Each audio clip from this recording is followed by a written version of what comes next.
สบายดีทุกคนเนาะ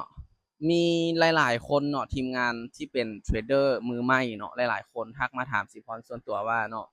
เฮ็ดแนวใดเนาะจึงจะสามารถสร้างกำไร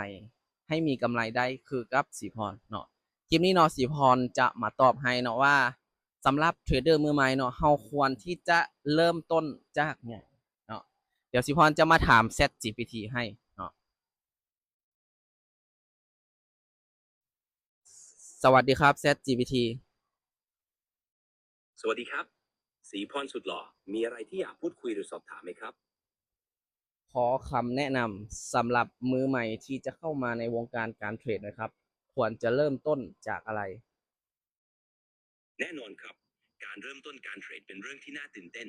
นี่คือบางขั้นตอนที่อาจช่วยได้ 1. ศึกษาเริ่มจากการเรียนรู้พื้นฐานเกี่ยวกับการเทรดและการลงทุนในตลาดคริปโตเลือกแพลตฟอร์มการเทรดที่มีความน่าเชื่อถือและปลอดภัย 3. ฝึกฝนใช้บัญชีทดลองเพื่อฝึกฝนการเทรดโดยไม่ต้องเสี่ยงเงินจริง 4. วางแผนการลงทุนกำหนดเป้าหมายและกลยุทธ์การลงทุนของคุณ 5. จัดการความเสี่ยงเรียนรู้การจัดการความเสี่ยงและการตั้ง stop loss การเริ่มต้นอย่างมีแผนจะช่วยให้คุณมีโอกาสประสบความสำเร็จมากขึ้นครับอ่าโอเคเนาะนี่ก็จะเป็นคำตอบที่สิพรได้ถาม ChatGPT ไปเนาะก็คือ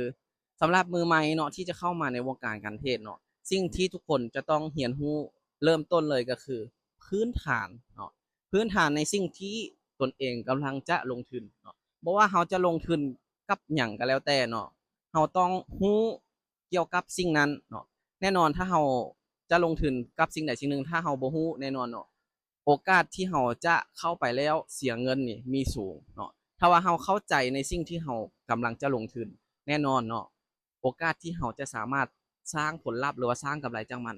มีเนาะก็จะมีอยู่5หัวข้อเนาะที่ทาง ChatGPT ได้ตอบมาเนาะก็คือเป็นหัวข้อพื้นฐานที่มือใหม่ควรศึกษาเลยเริ่มต้นจากพื้นฐานเนาะ2เริ่มต้นจากการเรียนรู้เทคนิคเนาะสำหรับการเทรดขั้นพื้นฐาน แล้วก็ใช้เงินเดโมเนาะในการฝึกฝนโดยที่เราไม่ต้องเสียเงินจริงในการเทรดเนาะก็คือฝึกฝนโดยการใช้เดโมแล้วก็บริหารการเดินเงินเนาะการเดินเงินการวางเป้าหมายการตั้งสต็อปลอสการตั้งกำไรต่างๆเนาะตัวนี้เป็นพื้นฐานสำหรับมือใหม่เลยเนาะที่เข้ามาแล้วยากจะสร้างกำไรจากการเทรดแท้ๆเนาะต้องมีทุกๆคนเนาะเพราะว่าจีพรถามหลายๆคนเนาะที่ทักมาเนาะว่า เฮ็ดจั่งใดจึงจะสามารถสร้างกำไรคือสิพรได้เนาะสิพรถามกลับไปว่าอ่าแต่ละคนนี่ฮู้แล้วบ่เนาะว่าสิ่งที่แต่ละคนกำลังจะลงมือเฮ็ดนี้แม่นหยังทุกคนตอบบ่ได้จักคนเลยเนาะอันนี้เป็นสิ่งที่สำคัญหลายเนาะถ้าว่าเราบ่ฮู้เกี่ยวกับสิ่งที่เราจะลงทุนโอกาสที่เราจะทำกำไรหรือว่าสามารถสร้างกำไรจากมันได้นี่มันเป็นเรื่องที่เป็นไปได้ยากเลยแหละเนาะสำหรับคลิปนี้ก็จะฝากไว้เท่านี้เนาะทุกคนเนาะ ท้ายนี้เนาะทุกๆการลงทุนมีความเสี่ยงเนาะไผที่ยอมรับความเสี่ยงบ่ได้เนาะสิพรบ่แนะนำให้เข้ามาในวงการการลงทุนเนาะเพราะว่าการลงทุนมีความเสี่ยงสูงเนาะแน่นอนเนาะความเสี่ยงสูงมามาพร้อมกับผลตอบแทนที่สูงเนาะ